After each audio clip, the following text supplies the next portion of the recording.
السلام علیکم ورحمۃ اللہ وبرکاتہ۔ رمضان مبارک۔ بسم اللہ الرحمن الرحیم، والصلاة والسلام علی رسولہ الکریم وعلی آلہ وصحبہ اجمعین۔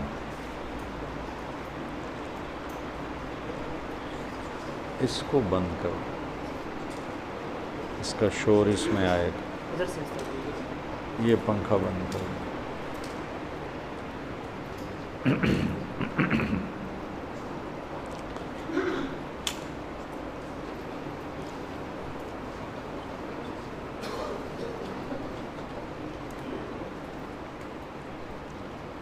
1999 میں مدرسۃ الحسنین کی اللہ نے بنیاد رکھوائی،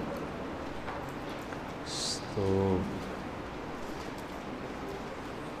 رمضان سردیوں میں آتا تھا، تو جب رمضان قریب آیا تو میرے دل میں اللہ نے یہ بات ڈالی کہ ساری آسمانی کتابیں تو رمضان میں اتری ہیں اور ہم رمضان میں چھٹی کر دیتے ہیں۔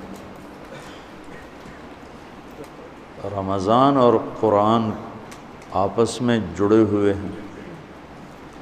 شہر رمضان کے بعد ہوتا الذی کتب فیہ الصیام، اس کی وجہ اللہ نے کہا الذی انزل فیہ القرآن۔ یا فرق سمجھیں؟ کتب علیکم الصیام الگ ہو گیا، یہاں رمضان کے ساتھ قرآن۔ تو مجھے خیال آیا کہ ہمیں چھٹیاں رمضان میں نہیں کرنی چاہیے، گرمیوں میں کریں۔ تو میں نے مفتی تقی صاحب سے پوچھا، مفتی رفیع صاحب سے پوچھا اور ایسے بڑے علماء سے، کہا ٹھیک ہے یہ تو ایک انتظامی چیز ہے، بدل دی جائے تو کوئی حرج نہیں۔ تو پھر جب تک رمضان سردی میں اور اس میں ٹھنڈے میٹھے موسم میں رہا، ہم رمضان پڑھائی کرتے تھے۔ اس کے بعد اب دوبارہ آپ خوش قسمت ہیں کہ بیچ میں پھر رمضان گرمیوں میں آ گیا، تو پڑھائی، روزہ، گرمی، تسلسل مشکل ہو گیا، تو پھر اس کو بدل دیا۔ اب جب دوبارہ کچھ قریب آ گیا ہے اس موسم بہار کے، تو پھر ہم نے اسی پرانے طرز کو چلا دیا۔ جیسے اللہ نے بہت سی نئی علم کی دنیا میں نئی چیزیں میرے ذریعے سے شروع کروائیں، یہ بھی نئی چیز تھی کہ رمضان میں دورے ہوتے ہیں، دورہ تفسیر، دورہ صرف، دورہ نحو، لیکن باقاعدہ تعلیم یہ کہیں بھی نہیں ہوتی۔ اللہ نے مجھے اس کا ذریعہ بنایا، تو آپ خوش قسمت ہیں۔ اس میں چاہے آپ 10 منٹ بھی پڑھو گے نا، تو یہ رمضان کے علاوہ کے 10 گھنٹوں کے برابر ہوگا، کیونکہ اس کی برکات کو کوئی پکڑ ہی نہیں سکتا ہے۔ آج سارے شیطان قید ہو گئے، چاند نظر آیا، شیطان غائب ہو گئے، قید ہو گئے۔ تصفد فیہم مردۃ الشیاطین، بڑے بڑے شیطان قید ہو جاتے، اس لیے تو نمازی بڑھ جاتے، وہ پھر آہستہ آہستہ گھٹ جاتے ہیں کہ وہ ایمان کی اتنی طاقت نہیں ہوتی کہ وہ چل سکیں، لیکن ایک دفعہ جب وہ چھوٹتے ہیں شیطان سے تو سیدھے مسجد میں آتے ہیں۔ دوسرا کیا ہوا؟ جنت کو دھونی دی جانے لگی اور جنت کو سجایا جانے لگا روزے رکھنے والوں کے لیے۔ تیسرا کیا ہوا کہ ساری جاندار مخلوق روزہ رکھنے والوں کے لیے دعا میں لگ گئی، دعا میں مشغول ہوگی۔ چوتھا کیا ہوا؟ روزے دار کے منہ سے جو ایک سمیل آتی ہے خالی معدے کی، وہ اللہ تعالیٰ کو مشک سے زیادہ اچھی لگتی ہے، پسندیدہ ہوتی ہے۔ اور پانچواں کیا ہوا کہ اللہ تعالیٰ رمضان کی آخری رات سب کی بخشش فرما دیتے، اور اس وقت اللہ کا عرش پہلے آسمان روزانہ تہجد میں عرش الہی پہلے آسمان کی طرف آتا ہے۔ یہ اللہ کو پتہ ہے اس کا کیا مطلب ہے، یہ اللہ کے نبی کو پتہ ہے، ہم اس پر ایمان لائے۔ رمضان میں عرش الہی پہلے آسمان پر ہوتا ہے اور پورا مہینہ پہلے آسمان پر ہی ہوتا ہے۔ جہنم کے دروازے تالے لگا دیے گئے، جنت کے دروازے تالے کھول دیے گئے۔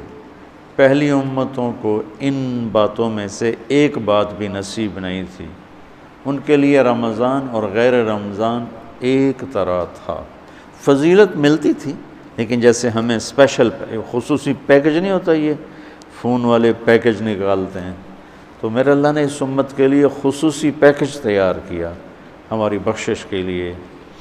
ہمیں رات کی نماز عطا فرمائی قرآن سننے کے لیے، چونکہ اللہ نے قرآن کو باقی رکھنا ہے۔ تورات، زبور، انجیل تو ٹیمپریری کتابیں تھیں، اس لیے وہ مٹ گئیں، ان کے ترجمے پائے جاتے ہیں۔ اصل بائبل کیا تھی خود بائبل والوں کو نہیں پتہ، اصل تورات کیا تھی تورات والوں کو نہیں پتہ، وہ اصل لینگویج ختم ہو گئی۔ تو قرآن ایک واحد کتاب ہے جو اپنی اصل کے ساتھ موجود ہے۔ تو آپ کو ایک فضیلت یہ حاصل ہے کہ آپ روزے رکھیں گے، دوسری فضیلت یہ حاصل ہے کہ آپ اللہ کے راستے میں رہیں گے، تیسری فضیلت یہ ہے کہ آپ علم کی طلب میں رہیں گے۔ تو اس سے خوبصورت رمضان کسی کا نہیں ہو سکتا۔ یا جو اللہ کی راہوں میں دھکے کھا رہے ہیں، کوئی پیدل چل رہا ہے، کوئی اونٹ سراؤں میں چل رہا ہے، کوئی سفر کر رہا ہے، یا آپ ہیں جو گھر کو چھوڑ کر اللہ کا دین سیکھنے کے لیے جمع ہیں، آپ کا رمضان انتہائی عالی شان رمضان۔ اور افطار کے وقت عرش کے فرشتے جو اللہ کی تسبیح پڑھ رہے ہوتے ہیں، اللہ تعالیٰ فرماتے ہیں کہ میری تسبیح چھوڑ دو اور افطار کرنے والوں کی دعا پہ آمین کہو۔ تو جب لوگ اکٹھے ہوتے ہیں افطاری کے لیے، حرمین میں بڑا ایمانی روح پرور منظر ہوتا ہے دیکھنے والا، کہ لوگ وہاں اپنے دسترخوان لگاتے ہیں، پھر دوڑ لگاتے ہیں لوگوں کو پکڑنا، بھی آپ میرے دسترخوان، آپ میرے دسترخوان پر ہیں۔ چھوٹے چھوٹے بچے اور بڑے بڑے شیخ، ان کے مالدار رئیس نواب ٹائپ لوگ، وہ بھی نوکروں کی طرح بھاگ رہے ہوتے ہیں کہ آپ میرے دسترخوان، آپ میرے دسترخوان پر آ جائیں۔ دسترخوان زیادہ ہوتے ہیں اور لوگ باہر بھی ہوتے ہیں، بکھرے ہوتے ہیں، تو ہر ایک کی تمنا ہوتی ہے کہ لوگ میرے دسترخوان پر سارے آ جائیں۔ تو حرمین کی برکتوں کو تو خیر کوئی بھی نہیں پہنچ سکتا ہے، لیکن حرمین کی برکتوں کے بعد اللہ کے علم کو لینے کے لیے روزے کی حالت بہت اعلیٰ چیز، بہت خوبصورت چیز۔ تو اس امت کو رمضان خصوصیت سے ملا، جس میں اللہ تعالیٰ نے لیلۃ القدر اتاری، جس میں اللہ کے نبی نے اعتکاف رکھا، اور اس کا فرض روزہ، اس کی قیمت آپ اس حدیث سے لگائیں، لو ان رجلا صام یوما تطوعا ثم اعطی ملء الارض ذهبا لم یستوف ثوابہ دون یوم الحساب۔ جس شخص نے نفل روزہ رکھا اور اس روزے کے بدلے میں پوری دنیا سونے سے بھر کے اس کو پیش کی گئی کہ آپ کا نفل روزہ ہے نا، اس کا یہ صلہ ہے، ساری دھرتی سونے سے بھر کے، تو میرے نبی کا فرمان ہے یہ سونے سے بھرا ہوا جہان بھی اس روزے کا بدلہ نہیں بن سکتا، اس روزے کا بدلہ اللہ ہی دے گا۔ تو اب آپ بتائیں فرض روزے کی قیمت کیا ہوگی؟ تو آپ دعا کرو اللہ پوری امت کو روزے رکھنے کی توفیق۔ اللہ تعالی ہمارے سرحد کے بھائیوں کو جزائے خیر دے۔ پٹھان روزہ نہیں چھوڑتے، بہت کم، وہ نماز نہیں پڑھتا ہوگا لیکن مر جائے گا، روزہ نہیں چھوڑے گا۔ یہ ان میں، ہمارے ان بھائیوں میں خصوصیت ہے۔ پنجاب میں کچھ روزہ رکھتے ہیں، زیادہ نہیں رکھتے۔ سندھ میں برائے نام ہے، اور آگے بلوچستان میں کسی کو پتہ ہی کوئی نہیں ہوتا، بلوچوں کا جو بروہی علاقہ۔ تو آپ لوگ دعا کرو، آپ اللہ کے راستے میں ہو، کہ اللہ پورے ملک والوں کو بھوک کا خوف نکال دے، پیاس کا خوف نکال دے۔ اس لیے تو اللہ تعالیٰ فرماتا ہے کہ روزے کا بدلہ میں خود ہوں۔ نماز پڑھو جنت، حج کرو جنت، عمرہ کرو ذکر تلاوت جنت، تبلیغ جہاد تصنیف تالیف ذکر بندگی جنت۔ روزہ رکھو تو اللہ کہتا ہے میں مل جاتا ہوں، روزے پہ اللہ مل جاتا ہے، الصوم لی وانا اجزا بہ۔ اور روزہ دو چیزیں پیدا کرتا ہے، صبر اور تقوی۔ اور قرآن اس صبر تقوی کو سورہ یوسف میں ایسے آ کے ضرب لگاتا ہے۔ سورہ یوسف کے حسین ہونے کی بہت سی وجوہات ہوں گی، ڈھونڈتا رہتا ہوں کبھی ملی نہیں، کسی مفسر نے خاص طور پہ اس کو اجاگر بھی نہیں کیا، تو مجھے اس میں یہ ایک بات نظر آتی ہے کہ سارے قرآن کو دو لفظوں میں بیان کر کے اس کا نتیجہ بیان کر دیا، اور پیچھے پوری کہانی لائے، اور اس کہانی کے ساتھ پھر ان دو لفظوں کو جوڑ کے ایسے ٹھا کر کے اعلان کیا کہ جب یوسف علیہ السلام کے بھائیوں نے غلہ مانگا تو انہیں ایسے نقاب کشائی کی، نقاب رکھتے تھے یوسف علیہ السلام اس طرح کہ ان کے حسن سے کوئی فتنے میں نہ پڑ جائے، اس لیے نقاب رکھتے تھے۔ تو جب وہ بھائی آئے اور اللہ کی طرف سے اجازت ہو گئی تو انہوں نے یوں کیا، هل علمتم ما فعلتم بیوسف وأخیہ اذ انتم جاہلون۔ آپ کو تو یاد نہیں ہوگا چونکہ آپ نے جان بوجھ کے تو کیا نہیں تھا۔ سبحان اللہ، کیا کمال اخلاق ہیں۔ آپ سب سورہ یوسف پڑھتے ہو تو ماشاءاللہ تم ویسے بھی تلاوت کرو تمہیں سمجھ میں آتی ہے کہ عربی تمہاری بہت اعلیٰ ہے۔ کس طرح نکالا اور کس دھوکے اور فریب کے ساتھ، پھر مارتے پیٹتے کنویں میں پھینکا، پھر قافلے کو بیچا، اور جب یوسف علیہ السلام کے اقتدار آیا ہے اور بدلہ لینے کا وقت ہے تو کہہ رہے ہیں هل علمتم۔ هل وہاں بولا جاتا ہے جہاں مجھے یہ پتا ہو کہ آپ جانتے نہیں میں کیا کہنے والا ہوں، تو میں کہتا ہوں آپ کو پتہ چلا، یہ ہے حل، آپ کو معلوم ہوا، اس کو حل کہتے ہیں۔ حل علمتم، آپ کو پتہ نہیں چلا، آپ کو پتہ نہیں تھا، کچھ چھوٹی موٹی بھول ہو گئی آپ کی یوسف۔ فعلا عربی کی تعبیر کا سب سے کمزور لفظ ہے، فعلا سب سے کمزور لفظ، تو فعلتم، تعدیتم، ظلمتم، کتنا کچھ آ سکتا تھا، جہلتم، فعلتم سب سے کمزور تعبیر، وہ تھوڑا بہت آپ نے کیا تھا۔ تو اس وقت اخوت یوسف کی جو دو مختلف کیفیتیں، خوف، امید، یقین، شک، آس، یاس، وہ جو عجیب جذبات بنتے ان کو قرآن نے یوں نقل کیا، اِنَّكَ لَأَنْتَ یوسف، اِنَّكَ شک، لَأَنْتَ یقین، اِنَّكَ خوف، لَأَنْتَ امید، اِنَّكَ پریشانی، لَأَنْتَ اطمینان۔ اور ذرا میرا چہرہ دیکھنا، صرف یہ الفاظ نہیں تھے بلکہ چہرہ بھی ترجمانی کرتا ہے۔ جو کچھ آدمی بعض اوقات باتیں جو زبان پہ آ نہ سکیں، آنکھوں نے کہیں، آنکھوں نے سنی، تو چہرہ بولتا ہے۔ تو یوسف کے بھائی یوں کر رہے تھے، یہ میں نا یہ کسی تفسیر سے نہیں بیان کر رہا ہوں، اس لفظ میں جو تصویر مجھے اللہ نے دکھائی ہے نا میں وہ بیان کر رہا ہوں۔ اِنَّكَ لَأَنْتَ یوسف، لہجہ سنو، لہجہ، اِنَّكَ لَأَنْتَ یوسف، سبحان اللہ۔ اس میں ساری چیزیں، دو متضاد، خوف، امید، شک، یقین، ڈر، امن، اندیشہ، اطمینان، کہ بھائی ہے مہربانی کرے گا، پر ان میں زیادتی کی ہے بدلہ لے گا، بھائی ہے معاف کرے گا، بادشاہ بن چکا ہے ہمیں تباہ کر دے گا۔ یہ ان سارے کیفیات کا ہے اِنَّكَ شک، خوف، لَأَنْتَ یوسف، اس کے ساتھ ان کا چہرہ تبدیل ہوا ہے۔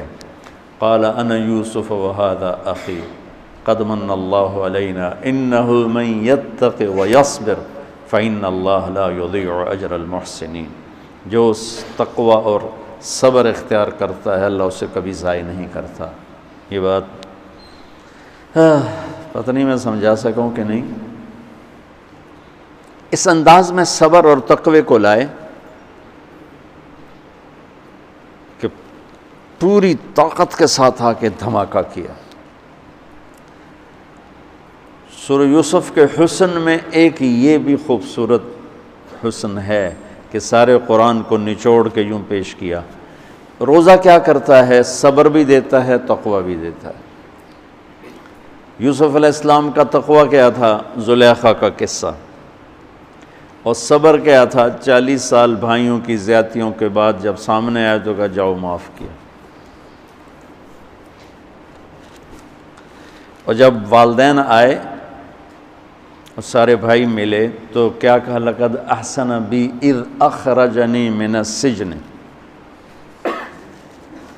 بھائیوں نے بیچ میں جو زیادتی کی تھی اس کو بتایا ہی کوئی نہیں، صرف اتنا بتایا کہ اللہ نے مجھے جیل سے نکالا۔ پچھلی کہانی آف کر دی، کٹ کر دی کہ بھائی سامنے بیٹھے تھے تو کہیں ان کو شرمندگی نہ ہو، انہیں شرمندگی کا احساس نہ ہو، تو اس پوری کہانی کو کاٹ لیا۔ تو بچوں، یہ جو روزہ ہے یہ وہ تقوی اور صبر لے کر آتا ہے۔ تو آپ روزہ بھی رکھو، سحری افطاری دعاؤں کا اہتمام کرو، چونکہ یہ دونوں وقت دعاؤں کی قبولیت کی۔ جب کبھی ہمت تھی تو بڑی لمبی لمبی دعا میں مانگتا تھا، سحری میں جلدی اٹھ جانا، افطاری میں پہلے ایک طرف کونے میں بیٹھ جانا اور لمبی لمبی دعائیں کرنا۔ اب تو وہ روزے فاقہ کی وجہ سے سر درد شروع ہو جاتا ہے، نماز پڑھنا ہی مشکل ہوتا ہے، اور گھڑی پر ہی نظر ہوتی ہے کس لیے روزہ افطار۔ تو آپ لوگ دعا کرو کہ اللہ پورے ملک کو روزہ رکھنے کی توفیق دے، کوئی روزہ نہ چھوڑے، کوئی تراویح نہ چھوڑے۔ ساری امت اور حرمین میں جو عمرے پہ جا رہے ہیں، طواف پہ جا رہے ہیں، اعتکاف پہ جا رہے ہیں، اللہ ان کے یہ قبول فرمائے۔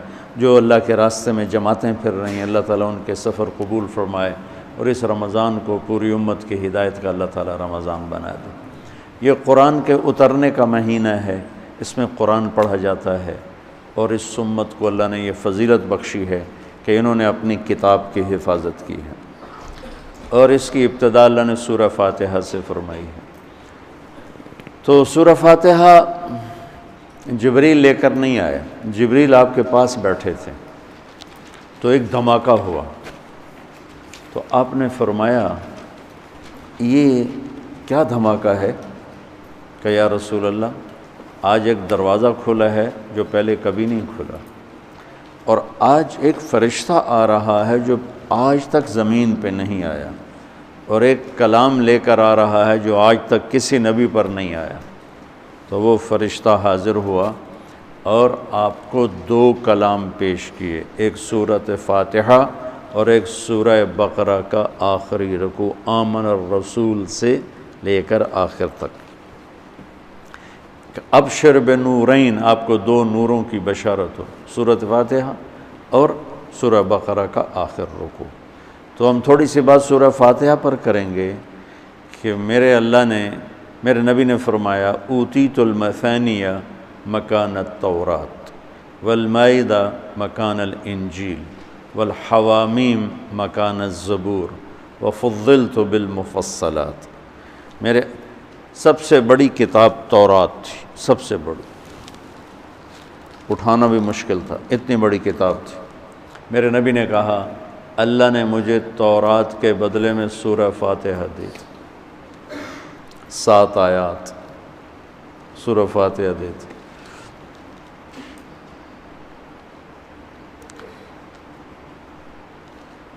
اور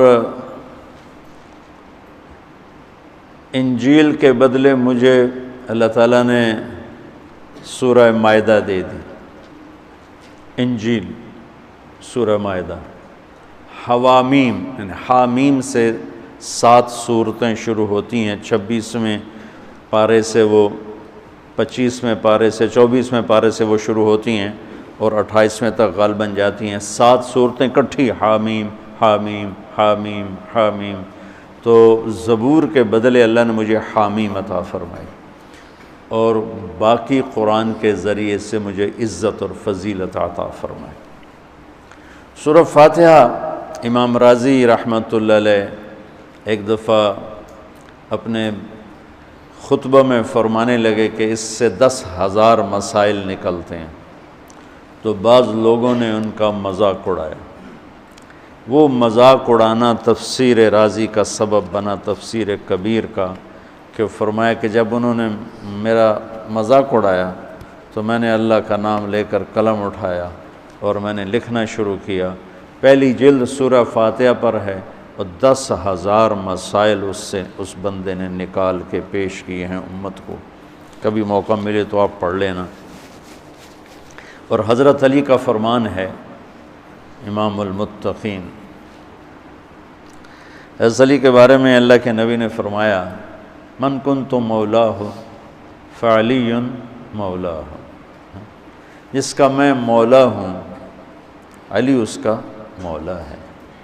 اور یہاں مولا سے مراد دوست نہیں ہے، یہ ہم دوست کا ترجمہ کرتے ہیں آقا، سردار، جس کا میں سردار ہوں علی اس کے سردار ہیں۔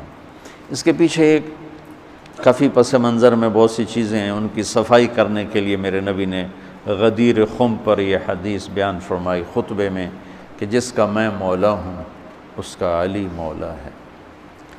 تو یہ چند دن پہلے مجھے خیال آیا کہ ہمیں حضرت علی نہیں کہنا چاہیے، ہمیں مولا علی کہنا چاہیے، کہ میرے نبی ہمیں ان کو ہمارا مولا بنا کے گئے ہیں۔ ہم سمجھتے ہیں صرف یہ شیعہ کہتے ہیں مولا علی، وہ صحیح کہتے ہیں،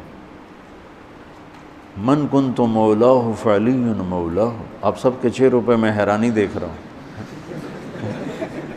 حالانکہ میں آپ کو صحیح حدیث پیش کر رہا ہوں، من کنت مولاہ فعلی مولاہ، جس کا میں مولا ہوں علی اس کا مولا ہے۔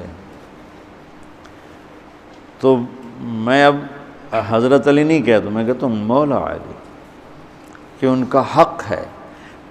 جیسے ہر صحابی کی بعض خصوصیات ہیں جو دوسرے میں نہیں۔ آپ نے ابو بکر سب سے بڑی ہستی ہیں صحابہ میں، ان کو نہیں، آپ نے کہا کہ تو جنت میں میرے آگے آگے چلتا ہے۔ بلال کو کہا کیا بات ہے، جب جنت میں جاتا ہوں مجھ سے آگے آگے چلتا نظر آتا ہے۔ جزوی فضیلت، سارے لوگ پیدل چلیں گے، میں براق پہ چلوں گا، میرے نبی نے فرمایا، اور بلال میرے آگے سرخ اونٹنی پہ بیٹھ کے چلے گا، یہ جزوی فضیلت۔ جنت میں جانے لگوں گا تو جنت کی سواری کی لگام ایسے نیچے گرے گی۔ نیچے گرنے کا مطلب ہے کوئی ڈرائیور آئے گا، کوچوان آئے گا جو چلائے گا، تو بلال حبشی کو یہ رسی پکڑائی جائے گی۔ تو اس طرح یہ جزوی فضائل کسی کے کسی طرح، کسی کے کسی طرح ہیں۔ تو مجھے خیال ہے کہ ہم اہل البیت کے حق میں بڑی کوتاہی کرتے، بہت کوتاہی کرتے۔ ہم اللہ کے نبی کی اولاد کے تذکرے نہیں کرتے، اس سے ان سے محبت کی گرمی بھی نہیں پیدا ہوتی۔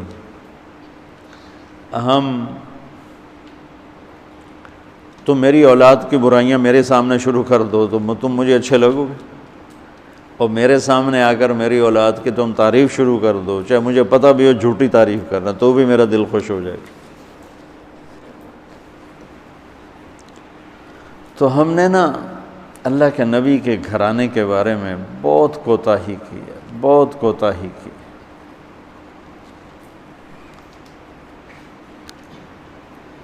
تو میں تم سنتے رہتے ہو، میرے ہر بیان میں اہل بیت کا تذکرہ ہوتا، اور یہ میرا ایمان ہے کہ یہ میری بخشش کا بہت بڑا وسیلہ ہے اگر اللہ کے ہاں قبول ہوگی۔ ریاکاری میں مردود ہو گیا تو وہ تو الگ بات ہے، اور جو اس کا ہر فیصلہ حق ہے، لیکن اگر میرے اللہ نے قبول فرمایا تو میرے بیانوں میں میری سب سے بڑی متاع میرے نبی کے گھر کا تذکرہ ہے۔ میں اس سے اندر کی محبت سے بھر کے کرتا ہوں،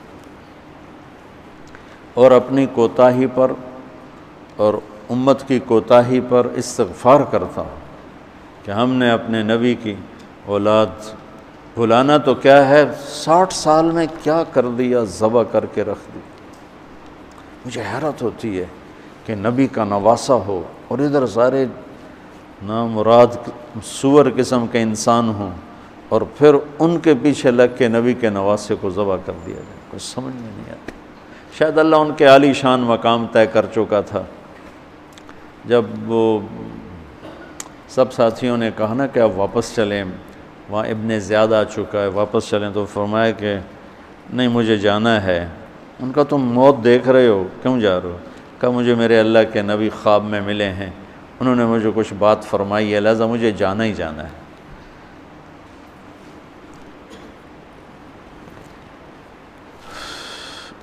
میں پتہ نہیں بیان کیا کر رہا تھا حضرت علی کا،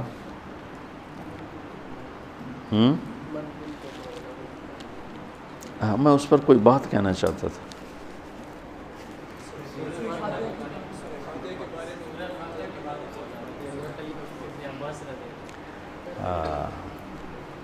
مولا علی نے فرمایا اگر میں سورہ فاتحہ کی تفسیر کروں، سورۃ فاتحہ کی تفسیر لکھواؤں تو 70 اونٹوں پہ لادی جائے گی، 70 اونٹوں پہ۔ اور یہ خالی دعویٰ نہیں تھا، ایک حدیث اور سنو۔ ایک دفعہ عشاء کی نماز پڑھا کے تشریف فرما ہوئے اور فرمایا آؤ آج میں تمہیں سورہ فاتحہ کی تفسیر سناؤں۔ تو شروع کرتے ہیں بسم اللہ سے، اور بسم اللہ کی با سے شروع کرتے ہیں۔ عربی میں تو حروف کا بھی مطلب ہوتا ہے نا، با کا مطلب بیان کرنا شروع کیا، اور فجر کی اذان ہو گئی، بات چل رہی تھی۔ سبحان اللہ۔ ہم نے تو تم نے تو شاید وہ کتاب دیکھی نہیں، وہ شرح میت عامل الباء للالصاق مررت بزید، ہمیں تو بس اتنا ہی آتا ہے۔ یا حرف جر ہے، باؤ تاؤ کاف و لام و واؤ منز و مزخلا رب حاشا من عدا حتی، کیا ہے حتی الہ، وہ جو من میر زبانی یاد کی تھی۔ تو سورۃ فاتحہ سارے آسمانی کلاموں کا، جتنے آسمان سے کلام اترے، کتابیں اتریں، اس کا خلاصہ ہے قرآن، اور قرآن کا خلاصہ ہے سورۃ فاتحہ، اور سورۃ فاتحہ کا خلاصہ ہے ایاک نعبد و ایاک نستعین۔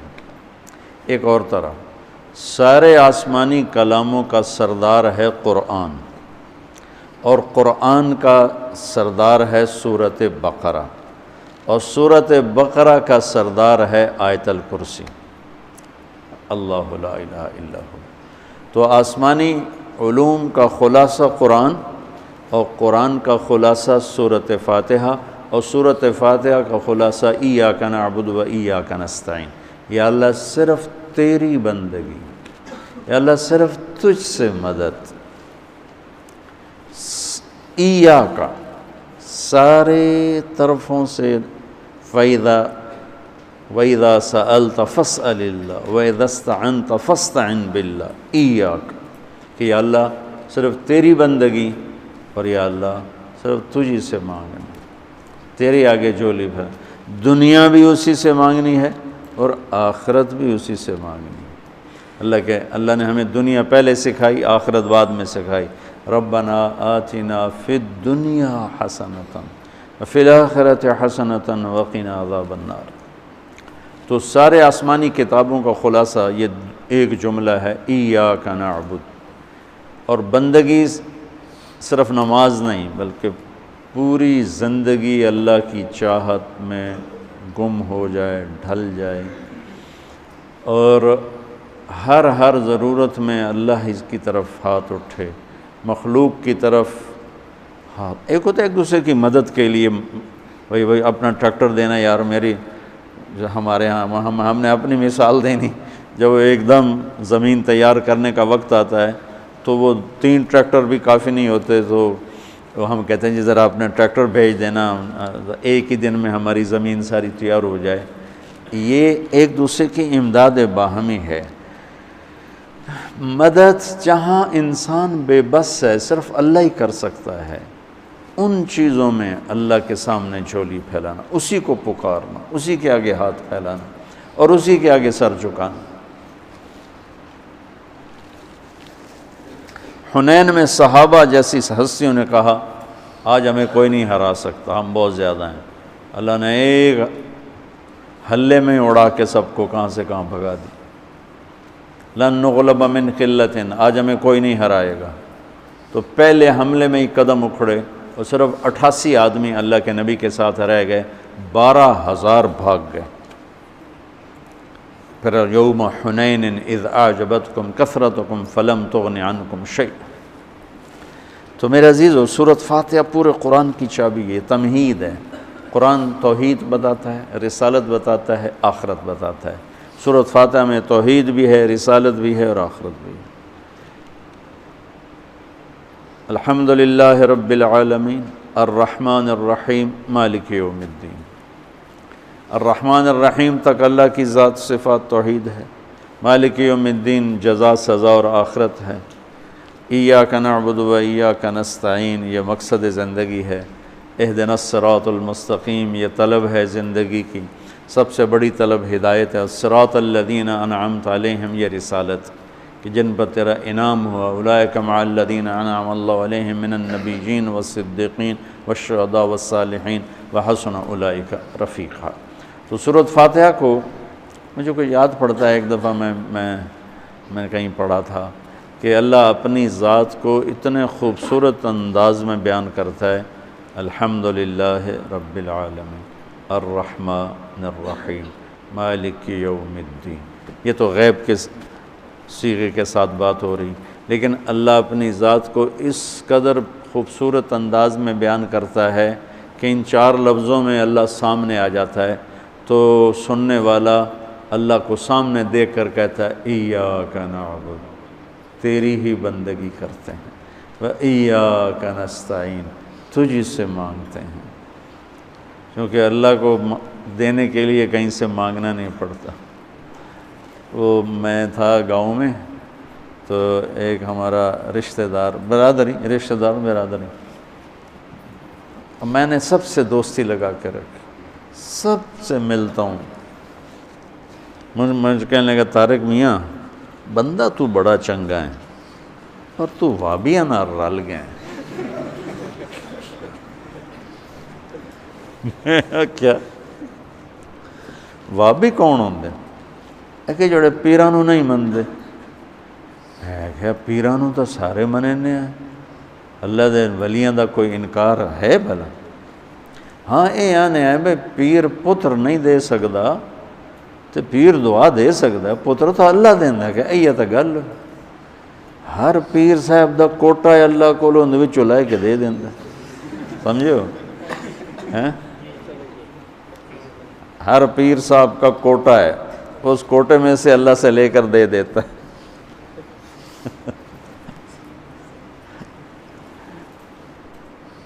علم و باج کرے فقیری کافر مرے دیوانہ ہو، ساسے بریاں کرے عبادت کلو اللہ تو رہے بیگانہ ہو۔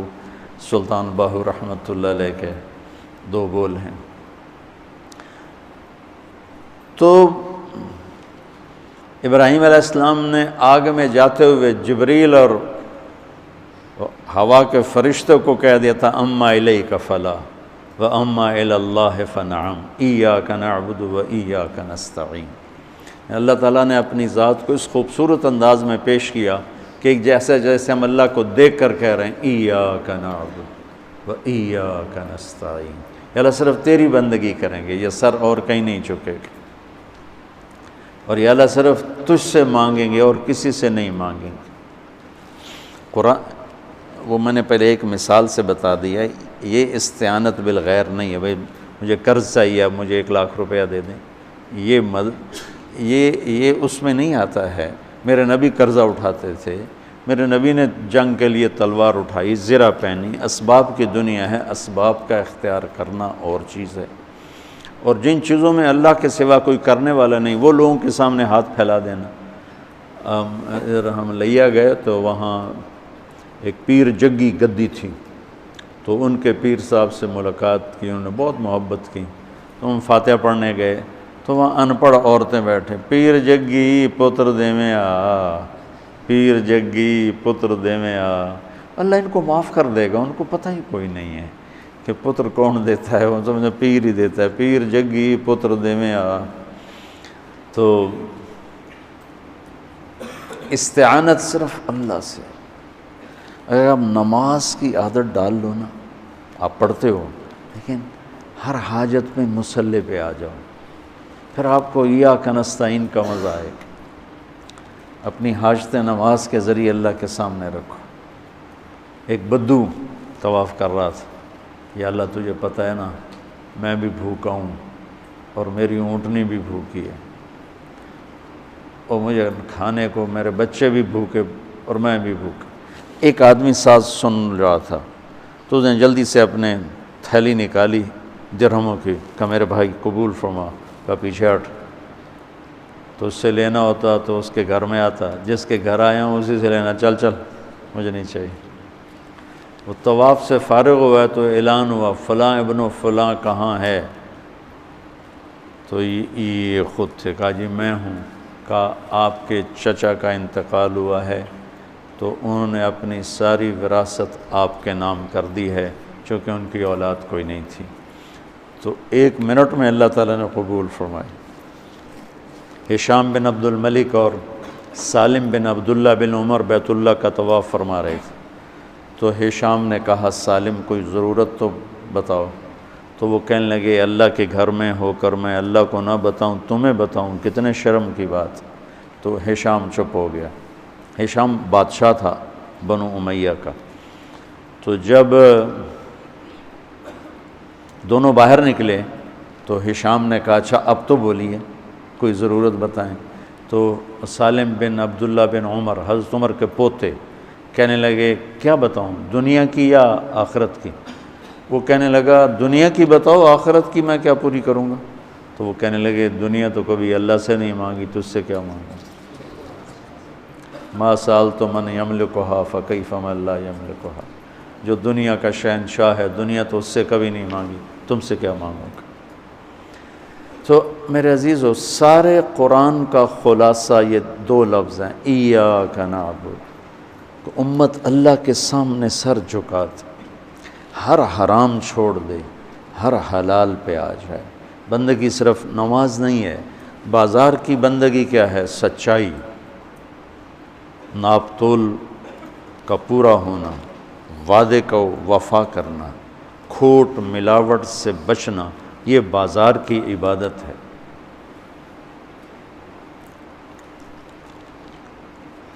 اقتدار کی عبادت کیا ہے؟ ظلم سے بچنا، اپنی طاقت سے کسی پہ ظلم نہ کرنا، انصاف کو ہاتھ سے نہ جانے دینا۔ وکالت کی، عدالت کی عبادت کیا ہے؟ ظالم کا ساتھ نہ دینا۔ سیاست کی عدالت کی عبادت کیا ہے؟ دنیاوی مفاد نہ اٹھانا، بلکہ قومی مفاد کے لیے اپنے آپ کو پیش کرنا۔ گھر کی بندگی کیا ہے؟ ماں باپ ہیں تو ان کی آنکھوں کی ٹھنڈک بننا، بیوی ہے تو اس کے دامن کو خوشیوں سے بھرنا، اولاد ہے تو ان کو ایسی محبت دینا جیسے میرے نبی حسنین کو دے کر گئے تھے۔ یہ اس طرح عبادت پھیلی ہوئی ہے۔ بہن بھائی ہیں تو ان کے ساتھ شیر و شکر ہو کے رہنا، ان کی کمیاں زیادتیوں سے درگزر کرنا، یہ ایاک نعبد ہے۔ صرف نماز کے اندر نہیں ہے ایاک نعبد، بلکہ پوری زندگی ایاک نعبد ہے۔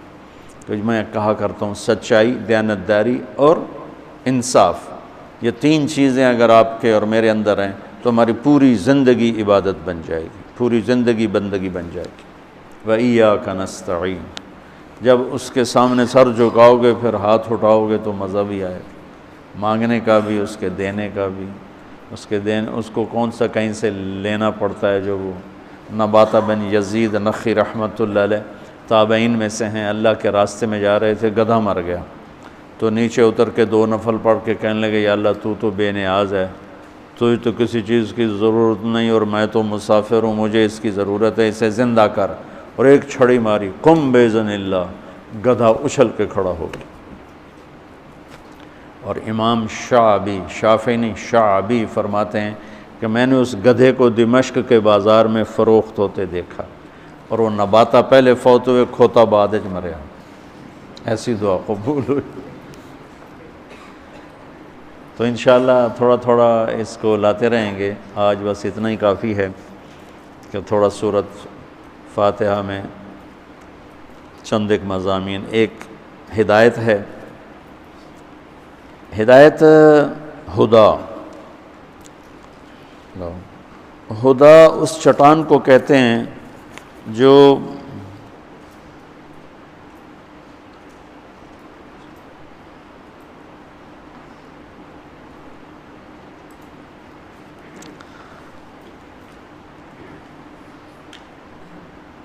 یہ کہتے ہیں کہ بھائی اس کو ذرا بند کر دو، یہ کہتے ہیں شیعہ اس حدیث سے مولا کے لفظ سے خلیفہ اول مراد لیتے ہیں اور مولا سے مراد حضرت علی کو خدا کا درجہ دیتے ہیں، یہ بات غلط ہے۔ اس لیے یہ کہنا کہ شیعہ ٹھیک کہتے ہیں تو اس میں شبہ پیدا ہوتا ہے کہ ہمارا مولا کہنا تو اور ہے۔ خلیفہ اول مراد لیتے ہیں، یہ ان کی خطا ہے، بند ہے نا، یہ ان کی خطا ہے، گمراہی ہے، اور خدا کا درجہ یہ ان پر بہتان ہے۔ ان کے جاہل لوگ جیسے بریلیوں کے جاہل پیر جگی پتر دیویں آ، تو بریلیویت کا یہ پیغام ہرگز نہیں ہے۔ ہم جاہل بریلیوں کو بنیاد بنا کر ہم پر پورا مسلک فٹ کر دیتے، چونکہ دونوں طرف عداوت ہے نا، تو کمزور پہلو پکڑنا ہے، صحیح نہیں پکڑنا، اور تعویل نہیں کرنی، اپنی تعویل کرنی ہے، دوسرے کی تعویل بالکل نہیں کرنی ہے، اور جو ان کا کمزور پہلو ہے وہ پکڑنا ہے، صحیح پہلو نہیں پکڑنا ہے، یا کمزور کو اچھے طریقے سے اگر بیان کیا جا سکے تو وہ نہیں کرنا ہے، تو وہ خلیفہ اول مراد لیتے ہیں، غلط۔ اور نصیری،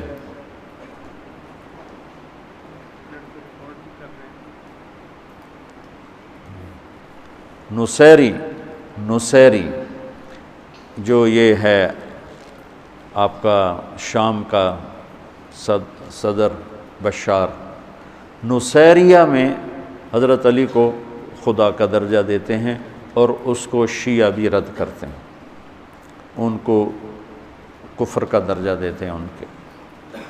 ہم مولا کہتے ہیں جو میرے نبی نے کہا مولا، کوئی کیا مطلب لیتا ہے، ہمیں اس سے کیا غرض، داڑھی تو سکھ بھی رکھتے ہیں، پھر کیا کہو گے،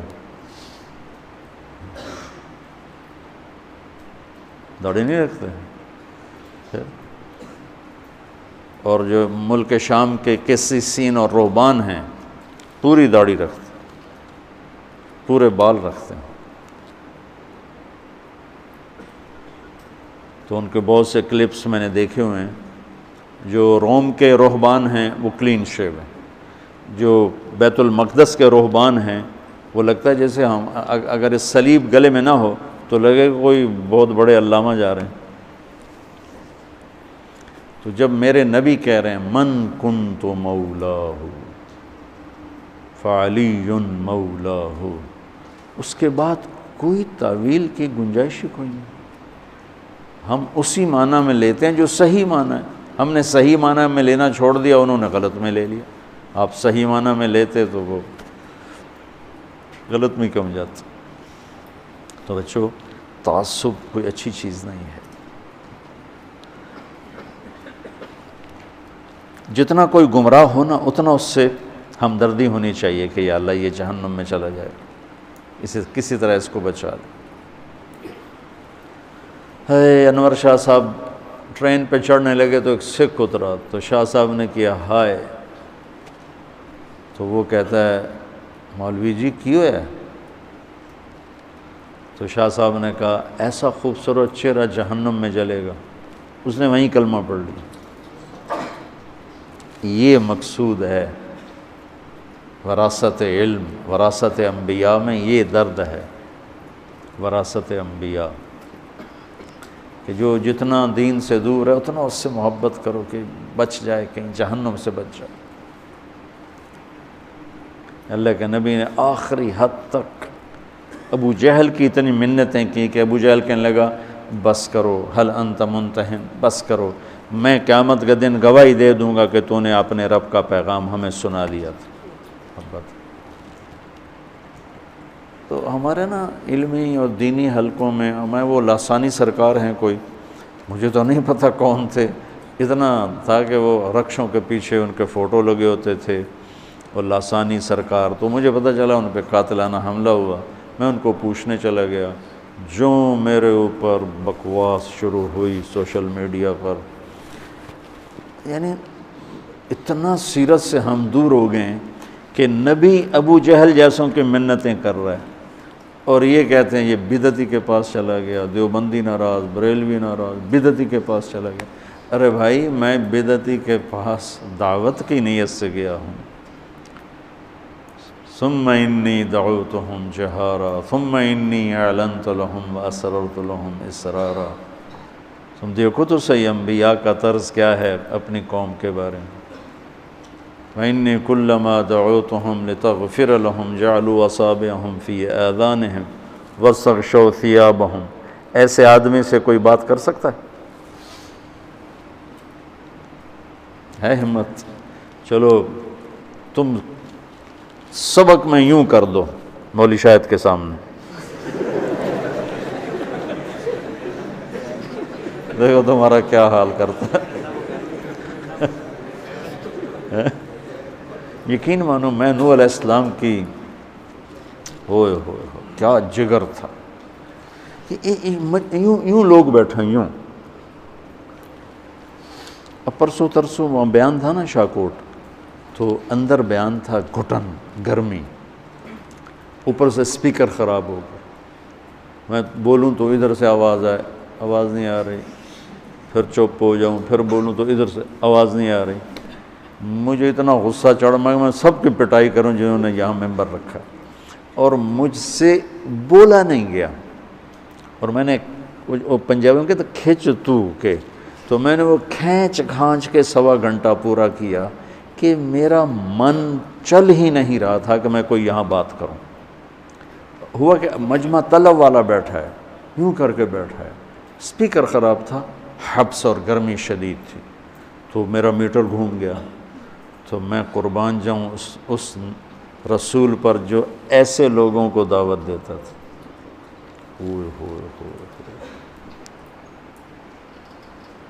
مطلب ہمارا جو ہے نا یہ عجیب سا دین بن گیا ہے، جو دین آیا ہی اس لیے تھا لِتُخْرِجَ النَّاسَ مِنَ الظُّلُمَاتِ إِلَى النُّورِ، پڑھو تو صحیح، لِتُخْرِجَ النَّاسَ مِنَ الظُّلُمَاتِ إِلَى النُّورِ۔ وہی امت کہہ رہی ادھر کیوں جاتے ہو، ان کے پاس کیوں جاتے ہو، ان کے پاس کیوں جاتے ہو، وہ تو یہ ہیں، وہ تو وہ ہیں، وہ تو وہ ہیں۔ ارے لوگ، میرے بچوں، یہی تو چیز تمہارے اندر پیدا کرنا چاہتا ہوں، تمہارے اندر سے زہر نکالنا چاہتا ہوں فرقہ واریت کا، کہ کسی طرح یہ نکلے، پر جو عادت بن جاتی اسے نکالنا مشکل ہوتا ہے۔ بابا اسماعیل ہمارے ایک ساتھی تھے جی،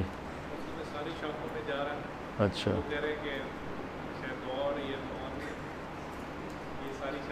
جا رہا ہے، چلے آپ چلا دو، اچھا چلا دو بس اتنا ہی تھا۔ بابا اسماعیل تھے تو وہ تھے بڑے غصے والے، اور بڑی لمبی تہجد پڑھتے تھے۔ سروزے میں جو بچے ساتھ نئے جاتے تو ان کو نا ٹھڈے مارو، سونے آئے ہو، اٹھو۔ اچھا، اب وہ ساتھیوں نے مجھے شکایت کی، میں نے اسے بلایا، میں کہا بھائی اسماعیل، تہجد تو نفل ہے، آپ کیوں اٹھاتے ہیں؟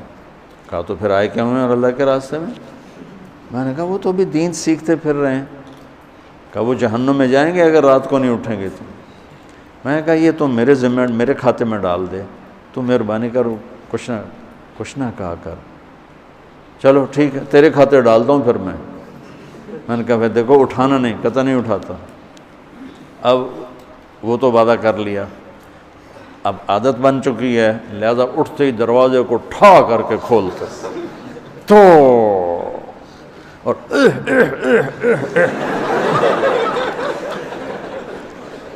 ایویں ہی کھانسی کر اور کبھی زمین پہ پاؤں مار رہا ہے، کبھی اونچی اونچی نفل میں قرآن پڑھ رہا ہے، کبھی ساؤنڈ نہیں دینا۔ یہ جو زہر ہے فرقہ واریت کا، یہ میں تمہارا نکالنا چاہتا ہوں، تمہیں مزاج نبوت پہ لانا چاہتا ہوں۔ اس لیے تو میں روتا ہوں کہ تم سیرت نہیں پڑھتے ہو، سیرت پڑھو تاکہ تمہیں پتہ چلے کہ مزاج نبوت ہے کیا، کہ داعی کس طرح بے قرار ہوتا ہے۔ فلا تذهب نفسك علیہم حسرات، یہ ہے کیفیت داعی کی، کہ اس کا اندر کیا ہوتا ہے کہ وہ مرنے کے قریب ہو چکا ہوتا ہے۔ لعلک باخع نفسک، یہ داعی ہو، ایسا داعی اس طرح ہوتا ہے۔ لست علیہم بمسیطر، یہ داعی ہوتا ہے۔ چونکہ ہمارے ماحول میں یہ ہے ہی نہیں، اللہ کا فضل ہے ہمیں تبلیغی ماحول ملا اور تبلیغ والے استاد ملے، انہوں نے ہمارے کم از کم میں اپنی ذات تک کہتا کہ یہ زہر نہیں پیدا ہونے دیا۔ ہاں مطالعے کی وجہ سے پیدا ہو گیا، مطالعے کی وجہ سے تقابل میں جب تقابلی مطالعہ کیا تو ایک احساس برتری، احساس حق اور حقارت اور کمی آ گئی، بالکل آ گئی۔ پھر میرا یہ زہر نکالا مولانا سعید خان صاحب رحمۃ اللہ، اللہ اس کی قبر روشن کرے، جو ایک باد صبا کا جھونکا بن کے آیا اور میرے ویرانوں میں گلشن کھلا دی، اور میرے دل کو نفرتوں سے پاک اللہ نے کر دیا۔ میرے دل میں امت کے کسی فرد کے لیے نہ نفرت ہے نہ بغض ہے۔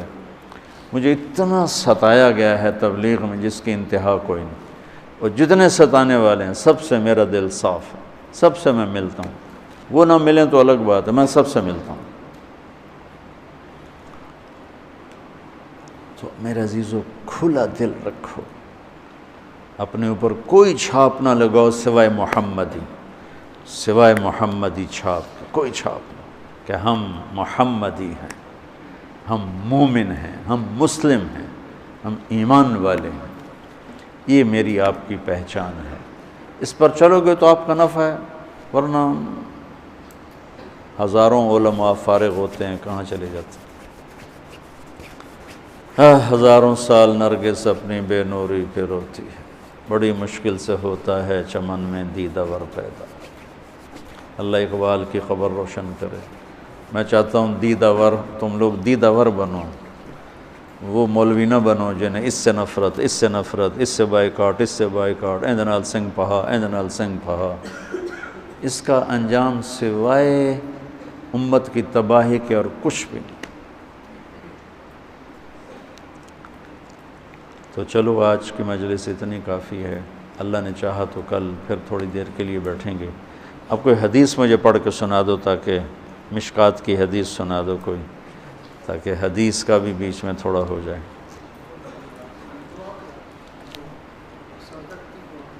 او حدیث تو پڑھیں، تمہیں بھوک لگی ہے؟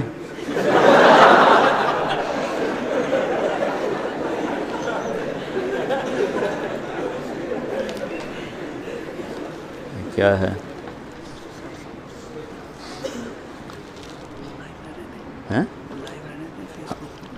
ہاں ہاں حدیث کیا؟ ارے بیٹا ذرا مجھے دے دو، تمہیں مل ہی نہیں رہی، کہیں سے کوئی پڑھ دو ورنہ میں ہی پڑھ دیتا ہوں۔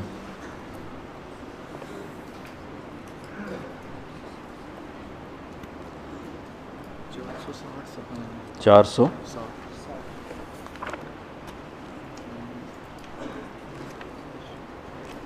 اس میں کیا ہے؟ اچھا وہ پڑھ رہے تھے، ہاں ٹھیک ہو گیا۔ 459 460، اچھا اچھا اچھا، چلو پڑھو کوئی، یا میں ہی پڑھ دوں؟ اچھا وعن جابر رضی اللہ تعالی عنہ عن النبی صلی اللہ علیہ وسلم قال لا تمس النار مسلما رآنی اور رآ من رآنی. واہ واہ واہ. رواہ الترمذی. جابر فرماتے ہیں کہ جناب رسول اللہ صلی اللہ علیہ وسلم نے ارشاد فرمایا جس مسلمان نے مجھے دیکھا یا اسے دیکھا جس نے مجھے دیکھا اسے جہنم کی آگ چھو بھی نہیں سکتی.